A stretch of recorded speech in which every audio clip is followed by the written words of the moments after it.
can have him. Oh, he's not mine. He's not mine.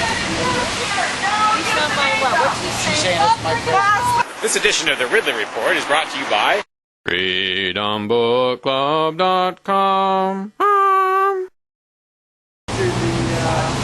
Tea Party demonstrations. I'm here because I don't want my daughter to be paying the debts of my father's. The event's just getting started. We're probably 2 minutes before it's really officially supposed to start. The turnout is already past the 8 mark in Manchester, New Hampshire. Patriotic individual. I'm ready to. I called Carol Shea Porter's office today, and I told her that if you were against Real ID, then you are against national health care, because that would create a Real ID. So I just get, but it's not true. They're sending all this mail that says, you know. So as you look at the Tea Partiers, many of them probably newer to the activist regimen. But if you look over here at the veterans, like Kat Canning, Free Stater, she knows to aim that sign toward the the place where the cars are stopped and make sure that the letters are big. I'm standing here with Carmen from Goffstown, and I was listening to you, as many Americans are doing now, expressing your anger about what the federal government's doing. But if you're so angry about what the federal government's doing, have you considered the option of New Hampshire seceding from the Union? Actually, I have not. I don't think secession is the answer. I think taking our country back from those who are trying to destroy it is the answer. There are a number of means that how we can take it back, but rather than breaking it up, I think we need to keep it strong by kicking them out. Do you think it's still doable? I mean, can spending, as it's never been cut in the United States history, as far as I know, except maybe after World War II and I. Do you think it could be done? To take it back? Or just to cut spending? I mean... I don't think it's going to be done in a voting booth. I used to think that, and I used to have absolute faith in the American people. But unfortunately, after this last election and the continuance of voting these people scoundrels in, I don't have enough faith in the American people that they would actually wise up at the voting booth. I think it's going to have to be done by another means. What means would you suggest? As our Declaration of Independence declares, that if a government becomes tyrannical and abusive, we have a duty and a right to overthrow them. Well, have you considered intermediate options such as, civil disobedience before we talk about overthrow? Yeah, I'll walk point. Sign me up. All right, cool. Because it's not all about, you don't have to go straight from the ballot box to the bullet box. That's right. That's a good one. I like that one. No, we don't. But something needs to be done quickly, because it's just like the frog that you put in the boiled water, Yeah. Put it in cold water and you turn up the heat and it doesn't feel it until it's too late. And I think it's becoming to that point now where it's just about too late. American people need to do something. All right. Thanks, Carmen. I appreciate it. I like that.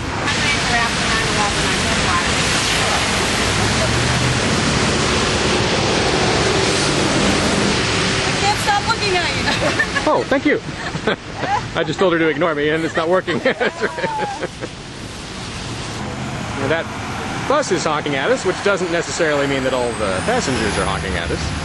Start now? Oh, well, now Priscilla from Goffstown is a, how long have you ever been to a protest before? Is it very common for you? No, we went to the Tea Party a few months ago. And is it something you've done in the past, in years in the past, where you're new this year to it? Yes, I'm new to it. Yes. And that's pretty common with Tea Partiers, isn't it? Well, I don't know really, because I haven't been to many. I just went to that one Tea Party, but I've had enough, so. What was your line in the center? What was the straw that broke the camel's back and made you get out on the streets?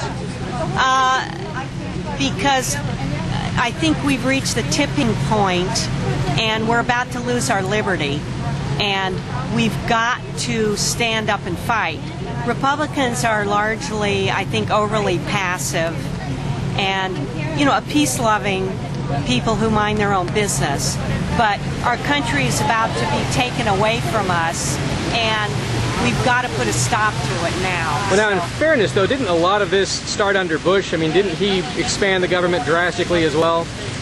Well, the push, there's been a perennial push for more government versus less government. The miracle of our Constitution, of our Founding Fathers, is that we went against the tide of history. So, in the near, history, Bush let us down some, but it wasn't his vision for government to take over our lives. Now we have a different actor in the plan, and Obama's a completely different kind of person. No government health care! Government anything, they ruin everything. You love taking pictures of a wet rat.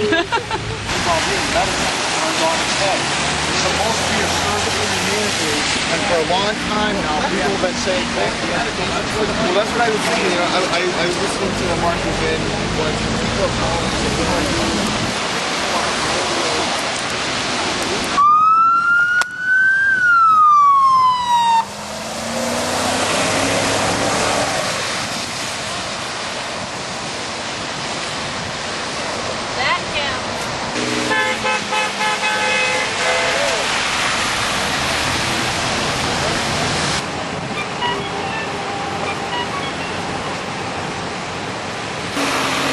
A lot of the signs, of course, I think partly because of the novice nature of the protesters, are not easy to read while you're driving by.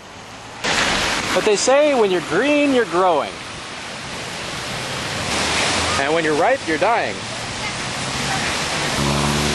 You cannot accuse these folks of being overcooked. Looks like the local television affiliate, Channel 9, is on the scene.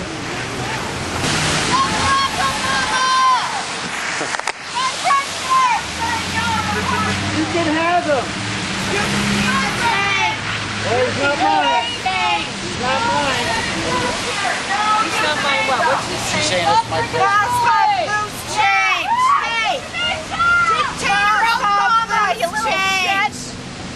Hey, delete that. Does Oprah Winfrey's book club make you spew gnarly chunks? Wouldn't it be cool to have a pro-freedom book on the bestseller lists? FreedomBookClub.com invites you to participate in choosing the book of the month. Visit their website, choose from 4 finalists, then purchase their book of the month. FreedomBookClub.com, making freedom a bestseller.